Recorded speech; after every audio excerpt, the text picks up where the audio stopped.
kembali lagi bersama kami dari HSI Consulting dalam podcast Bincang Pajak. Sobat Pajak, kita akan berlanjut untuk materi dari podcast sebelumnya. Buat yang belum nonton podcast sebelumnya, wajib banget ditonton karena ini akan nyambung dan relate dengan podcast sebelumnya. Nanti kalau Sobat Pajak nggak nonton nih, pasti akan bingung-bingung nih. Ini kita lagi bicarain apa sih? Dan apalagi nih Sobat Pajak, kita masih berlanjut dengan narasumber kita yang kemarin, Pak Marwan Hertanto. Nah, nanti kalau Sobat Pajak nggak dengerin dan nggak lihat podcast kita sebelumnya, nanti nggak tahu deh pasti. Oke, jangan lupa untuk saksikan podcast sebelumnya ya. Nah, Pak Marwan, balik lagi nih. Kita lanjut ke sesi berikutnya. Nah, tadi saya sempat menyimak Pak Marwan ada bicara soal WNI jadi WNA, WNA jadi WNI. Nah, mungkin nanti Sobat Pajak nih bingung nih, apa bisa nih WNI jadi WNA?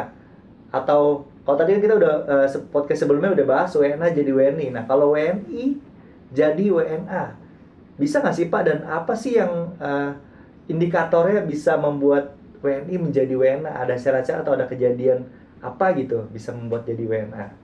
Ini konsepnya tadi dulu saya berjelas juga bahwa di dalam ini konteks pajak ya. Ya, konteks pajak. Jadi wajib pajak dalam negeri, Wajib pajak luar negeri. Bukan di dalam konsep tadi kewarganegaraan dong. Bukan. Lebih kepada konsep perpajakan karena kita jadi saat ini bicara. Subjek pajak dalam negeri menjadi subjek pajak luar negeri. Betul. Oke. Ya, konsep itu kan di dalam Undang-Undang Cipta Kerja sekarang diperjelas bahwa dengan adanya suatu persyaratan administratif dan harus dilakukan ya, seseorang itu dari wajib pajak dalam negeri bisa menjadi wajib pajak luar negeri dengan pengajuan, dengan catatan tentu kewarganegaranya, karena secara default kita tadi bicara bahwa seseorang WNI itu default posisinya adalah dia pasti wajib pajak dalam negeri. Iya. Ya, jadi artinya tanpa dipertanyakan dia tinggal 183 hari apa tidak. Karena kewarganegaraan. Karena kewarganegaraan dia menjadi wajib pajak luar negeri kan. Nah, kalau dia menjadi wajib pajak luar negeri, itu tadinya dengan berlalunya waktu, dengan misalnya dia ternyata memang secara fisik berada di luar negeri terus menerus, itu undang-undang lama menyatakan dia bisa menjadi otomatis menjadi wajib pajak luar negeri. Tapi sekarang dengan undang-undang Cipta Kerja ada persyaratan administratif yang harus. Tapi dulu mohon maaf Pak, potong Pak. Tapi dulu berarti secara otomatis bukan secara pengajuan. Sebetulnya dalam itu menimbulkan kontroversi sih. Kontroversi. Artinya betul. Di lapangan terjadi banyak penerapan yang tidak terjadi seperti itu. Jadi seperti contoh, saya contoh di kejadian yang lalu, ada orang yang baru pulang ke Indonesia ditagih kewajiban pajaknya yang lama. Walaupun dia menyatakan selama ini saya belum bayar pajak dan tinggal di luar negeri. Nah, ada yang kasus-kasus seperti itu menjadi tidak jelas karena memang undang-undang masih belum menentukan secara jelas, secara tertulis gitu ya Pak. Nah, makanya dalam Undang-Undang Cipta Lapangan Kerja ini yang tadi Bapak jelaskan diperjelas gitu ya Pak. Apa tuh Pak? Mungkin ada kisi-kisinya gitu Pak. Ya, pada prinsipnya kan ada beberapa syarat yang tentukan sangat jelas di dalam PMK 18, syarat-syarat untuk pengajuan dan pembuktiannya. Pembuktiannya salah satunya misalnya dia sudah mempunyai hubungan keluarga yang baru di luar negeri, misalnya menikah, dan dia akan tinggal di luar negeri. Terus mempunyai rumah atau tempat tinggal yang tetap, tidak harus beli tapi bisa sewa. Dan ada syarat-syarat lain, apakah memang dia misalnya contohnya bekerja, yaitu dapat kontrak kerja di luar negeri yang sudah definitif ya, untuk waktu yang permanen, atau kontrak kerja yang waktunya cukup lama ya, yang pasti jelas lebih dari 183 hari. Itu bisa mengajukan. Jadi syarat-syaratnya ya seperti itu. Tapi intinya adalah dia mengajukan bahwa dia pada intinya berdasarkan ketentuan pajak di negara asal, dia harus dipajaki di negara tersebut. Nah, untuk menghindari dia tidak dikenakan pajak secara double baik di Indonesia maupun negara tempat dia tinggal, itu dia bisa ngajuin untuk menjadi wajib pajak luar negeri. Jadi harus pengajuan begitu ya Pak ya. Nah, kalau misalkan ada contoh kasus di mana seseorang yang nggak bekerja, tidak menikah, tapi dia kuliah, kan lagi banyak nih Pak, ada yang dapat beasiswa dari pemerintah, beasiswa kampus swasta, Ini bisa dikatakan nggak? Misalkan contoh saya nih, misalkan saya seorang YouTuber, tapi saya dapat kuliah juga di luar negeri. Nah, ini saya dikategorikan sebagai wajib pajak dalam negeri atau sebagai wajib pajak luar negeri nih, Pak? Ya, jadi Undang-Undang Cipta Kerja ini menentukan dengan jelas kalau keberadaan fisik itu menjadi penentu kan, penepis bahwa dia itu dipajaki di mana. Nah, kalau memang dia YouTuber, tadinya kan konsepnya dia berada di Indonesia, ya YouTuber dari penghasilan YouTube-nya dipajaki di Indonesia. Tapi mungkin karena keadaan fisiknya dan dia tadi Anda bilang sambil kuliah, nah kuliahnya di mana? Misalnya ternyata dia memilih kuliahnya di contohnya di Singapura misalnya. Nah, yaudah berarti selama dia bisa membuktikan bahwa dia kuliah di sana dan secara fisik ada di sana, pengajuan dia sebagai wajib pajak luar negeri harusnya tidak bermasalah, sehingga dia ditetapkan memiliki status sebagai wajib pajak di Singapura, wajib luar negeri dalam konteksnya di Singapura. Dan dengan demikian menurut saya penghasilan dari YouTube-nya Dikenakan di pajak di Singapura. Singapura. Jika pun dikenakan pajak oleh Singapura ini. Nah, ini menarik nih. Ini menarik, Pak. Kalau ternyata tidak dikenakan di keduanya, misalkan di Singapura tidak mengatur gitu penghasilan saya sebagai YouTuber di Indonesia, walaupun saya sudah ditetapkan sebagai tadi yang Bapak bilang wajib pajak luar negeri, tapi ternyata di Singapura saya nggak dipajaki. Artinya saya bisa tidak kena pajak di kedua negara dong, Pak? Ya, inilah memang di dunia digital kan, digital ekonomi sampai hari ini kan secara konsensus internasional kan belum menentukan tuh hak pemajakannya. Tetapi saya mempunyai beberapa prinsip secara view saya sebagai pengamat dan orang yang melihat bagaimana konsep perpajakan ya. Sebetulnya menurut saya pajak itu tetap harus dikenakan untuk dipilih. Jadi si pembayar pajak ini si Mr. A atau siapapun yang ini harus menentukan dia mau dipajaki di negara mana. Karena kalau dia tidak dipajaki di negara manapun, menurut saya konsepnya adalah nanti menjadi tidak jelas source of income itu. Gitu. Karena kita tahu Indonesia kan sudah terjadi banyak proses pengampunan pajak ya. Sehingga kalau jumlah penghasilan itu menghasilkan harta yang cukup banyak ya, lalu nanti hartanya yang nggak jelas kan? Setuju nggak? Setuju. Jadi hartanya nggak jelas, dipajaki di mana, padahal dia juga tidak bisa membuktikan misalnya dengan income-nya yang banyak itu tidak dipajaki di Singapura juga, lalu harta itu uang dana itu tidak bisa dibuktikan dikenakan pajak mana. Menurut saya nanti pada akhirnya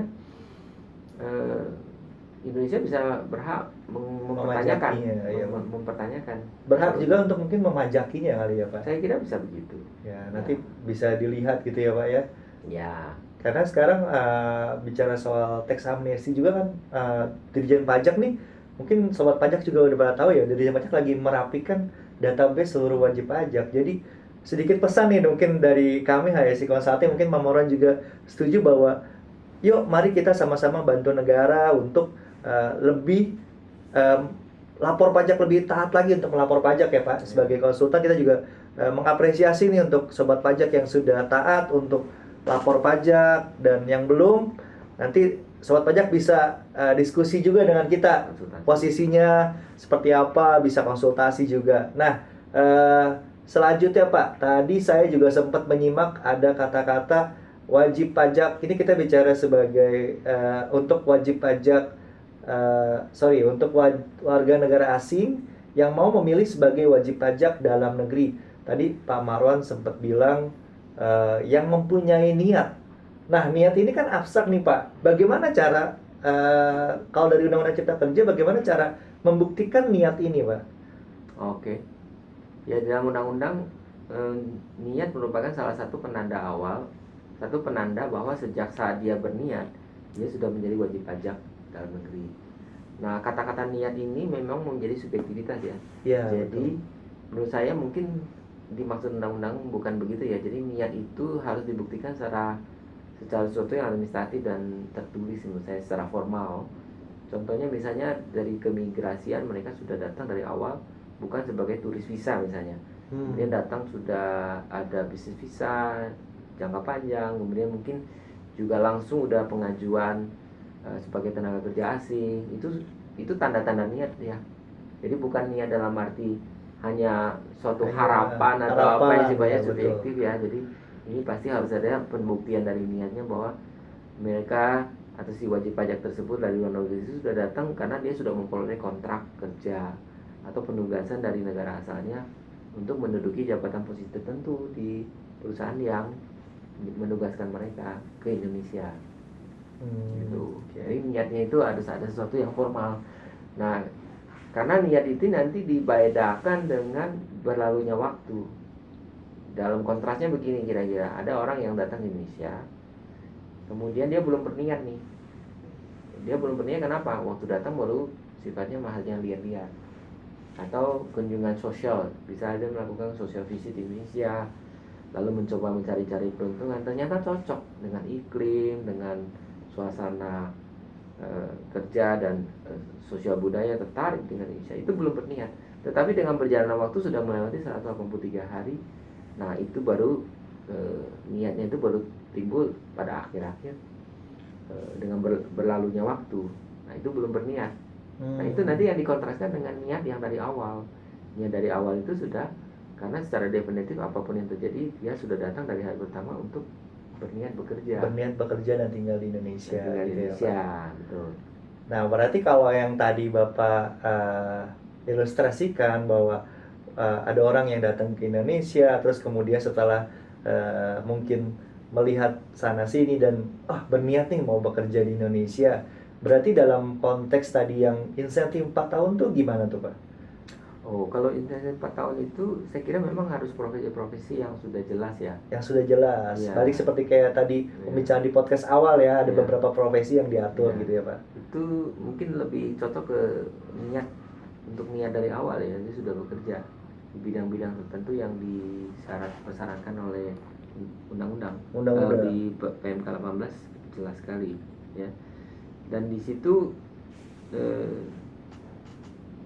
ya saya kira itu digabungkan dengan niat itu di situ cocoknya untuk memberikan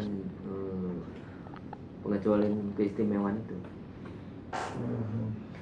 Nah, berarti kalau misalkan nih Pak, misalkan lagi nih, saya sebagai sebagai warga negara asing, saya kemudian dikontrak nih. Misalkan sekarang kita ada banyak ya Pak ya, kayak misalkan pemain bola yang kita import, atau mungkin namanya mungkin mengadaptasi di Indonesia, ada yang kontrak dengan klub-klub bola di Indonesia. Nah, mereka kan juga terikat kontraknya nggak pasti nih Pak. Biasanya mungkin berapa bulan, atau mungkin kalau syukur-syukur ada yang kontrak 1 musim gitu ya. Tapi misalkan ada yang kontraknya sebentar, terus kemudian ternyata timnya nggak cocok, kemudian yang bersangkutan nih dipulangkan ke negara asalnya, terus kemudian dipanggil lagi oleh klub yang lain nih Pak. Nah, itu gimana tuh Pak cara menghitungnya? Ini contoh yang Anda berikan itu adalah seorang pemain bola asing mendapatkan penawaran untuk bermain di salah satu klub di Indonesia ya. Jadi pemain sepak bola asing gitu ya. Kemudian apakah permajakannya itu dari awal, atau nanti kalau ternyata kontraknya pendek terus bagaimana, kan begitu ya? Betul. Ternyata tidak lebih dari 183 hari kan begitu. Ya, ini dalam konteks seperti itu, makanya undang-undang memberikan penjelasan. Niat dari awal itu sudah menjadi suatu tanda bahwa dia sudah menjadi wajib pajak dalam negeri sejak dari hari pertama. Meskipun nanti ternyata kontraknya menjadi lebih pendek dalam keadaan realitanya. Gitu. Sehingga kalau menurut saya, kalau dia mendapat kontrak yang durasinya lebih dari 183 hari, dia sudah menjadi wajib pajak dalam negeri dari hari pertama. Walaupun keberadaannya tidak 183 hari. Walaupun keberadaannya nanti ternyata kontraknya menjadi diperpendek, atau dia sendiri menjadi tidak betah atau tidak perform, sehingga kontraknya dibatalkan ya. Atau dia secara sepihak juga membatalkan. Itu masalah kemudian yang timbul, tetapi penentuan bahwa dia wajib pajak dalam negeri itu sudah dari awal. Sejak niat dia yang dia menyatakan sign kontraknya misalnya 3 tahun, ya udah itu sign kontrak sudah dari awal. Oke, mungkin nih Pak, masih banyak nih pertanyaan dari sobat pajak soal wajib pajak ini seperti apa, saya bekerja begini-begini, saya dapat kontrak di sana, di sini. Nah, ini mungkin masih banyak pertanyaan-pertanyaan nih Pak, mungkin dari kasus-kasus dari sobat pajak semua. Nah, kita mungkin udahi dulu untuk podcast sesi ini. Nanti setiap pertanyaan, nanti kalau misalkan sobat pajak ada pertanyaan-pertanyaan lebih lanjut nih, boleh kan Pak kita menjawabnya nanti ya Pak dengan sesi-sesi berikutnya gitu ya Pak. Sobat pajak tinggalkan saja nanti pertanyaan-pertanyaan di kolom komentar, dan yang pasti jangan lupa nih pesan kita dari HSC Consulting, sobat pajak follow Instagram kita, follow sosial media kita, dan juga subscribe YouTube channel kita. Karena yang pasti nih Pak, kalau follow dan subscribe YouTube channel kita, nggak akan ketinggalan informasi tentang pajak, karena kita bakal mengulik, mengulas banyak-banyak peraturan pajak, apa nanti ada ilustrasi-ilustrasinya, pokoknya banyak deh yang buat nanti sobat pajak menjadi mengerti tentang pajak. Mungkin itu dulu Pak Marwan untuk sesi saat ini. Terima kasih untuk waktu dan kesempatannya, boleh Sama-sama. berbincang dengan sobat pajak. Dan satu lagi kabar gembira Pak Marwan, HSC Consulting akan mengadakan webinar. Iya. Nah, di webinar ini kita akan bahas secara lebih detail. Nanti sobat pajak bisa nanya di kolom chatnya, nanti bisa mungkin berinteraksi dengan Pak Marwan gitu ya Pak. Diperkenankan ya Pak, nanti berinteraksi, saling bertanya. Pokoknya seru deh webinar ini. Jadi pantengin terus media sosial kita di Instagram. Nanti juga ada kontak person kita, ada YouTube channel kita. Nanti sobat pajak tinggal lihat aja. Nanti kita taruh linknya di sebelah sini. Nanti sobat pajak tinggal follow dan ikutin terus kita. Oke, itu sekian dari kami dari HSC Consulting. Sampai berjumpa dan bertemu lagi di podcast-podcast selanjutnya. Terima kasih.